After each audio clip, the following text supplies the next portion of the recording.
Hi Caleb, so today we're talking about all things LSAT, and I just want you guys to know exactly what you need to be doing to perform the best on the LSAT, because that will help you with your law school journey. So first things first, if you haven't done so yet, pause this video and take a diagnostic test of the LSAT. What this is just trying to find the baseline of where you are, and you can find these diagnostic tests either on Kaplan, Law Hub /LSAC. Law Hub is from LSAC, and LSAC is the actual people that administer the test and basically who write your test for the LSAT, right? So take that diagnostic test. All right, you're back. The biggest thing that a lot of people have been saying, and that helped me as well, is you need to practice, and what else? More practice. Because this test is a lot about pattern recognition, you need to practice a lot so you can know what you need to work on. And once you practice, you need to blind review. So blind review is literally when you do a test or when you practice. So when you do a practice test or when you do some practice questions or when you drill, you look at the question and you go slow. Look at the question you got wrong and you go slow, and then you see, okay, where did I go wrong? Why did I answer this question this way? Why is the correct answer the correct answer? Why is the incorrect answer the incorrect answer? So blind reviewing is just reviewing the questions very slowly, looking at the question stem, looking and knowing what type of question there is, because there are 15 question types on the LSAT for logical reasoning.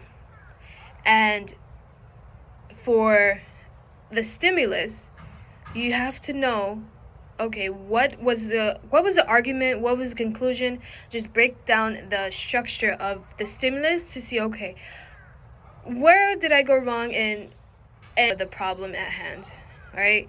And then you go to the answer choices, and you're like, okay, why is the correct answer that? Like, what is the question saying to me that I missed? Okay, on Kaplan, they read the question stem first, which is basically the question they're asking.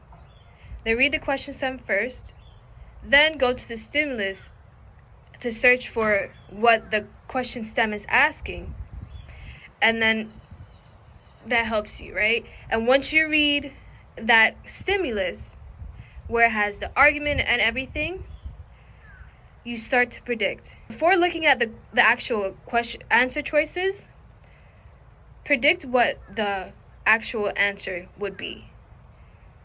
And I would definitely make another video to show you guys exactly how to blind review, how to predict, but it's just the basic thing. And of course, once you practice more, it's going to be so easy that you're gonna be like, okay, it's gonna get better the more you practice. Make sure you have a set schedule. Consistency is so important, and depending on how many months you have, it just helps you perform the best when you have that set schedule before your test date.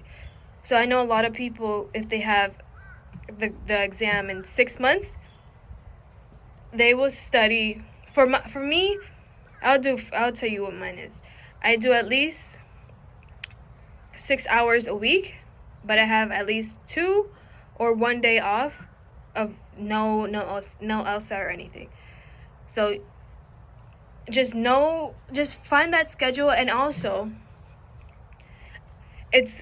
I felt it was better to make a schedule each week. However, just because I have other obligations. So if you have other obligations, I do recommend you setting the schedule each week. So mine is each Sunday, so I can work around my other priorities. Also, I know I talked about LSAT and Kaplan. Another good one is Khan Academy, 7 Sage,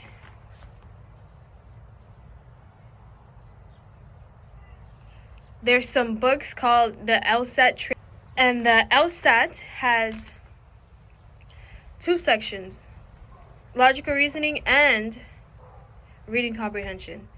Those 2 are pretty similar. A lot of people like to study logical reasoning first and then move on to reading comprehension, because once you understand the gist of logical reasoning, it will really help you with reading comprehension. I already explained this a little bit before, but there's of course the timing yourself. So a lot of people like to time themselves for 35 minutes.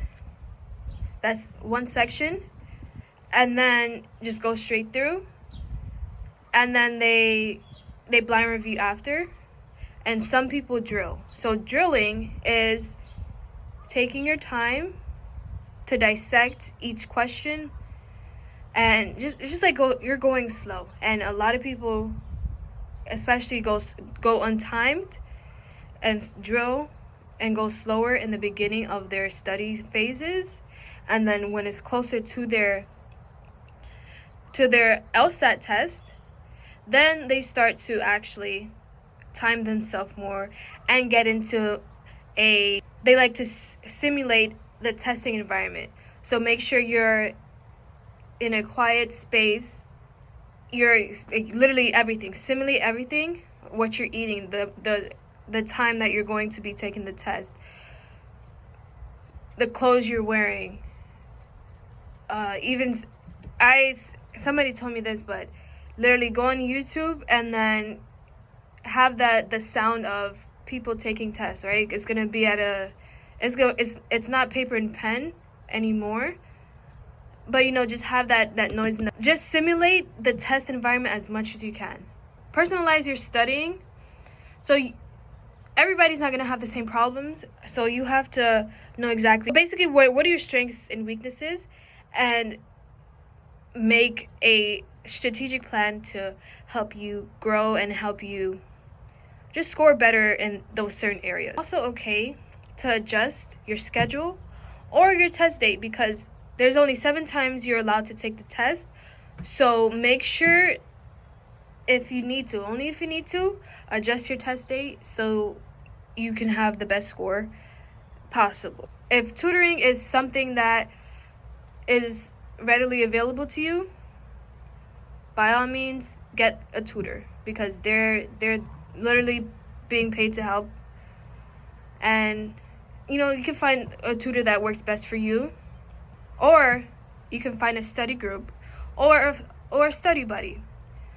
Speaking of study buddies, I have a link below if you would like to join a study group with me, and if you want to find another study buddy or a study group, because guess what, our times may not align, but guess what, somebody else's time will align with yours.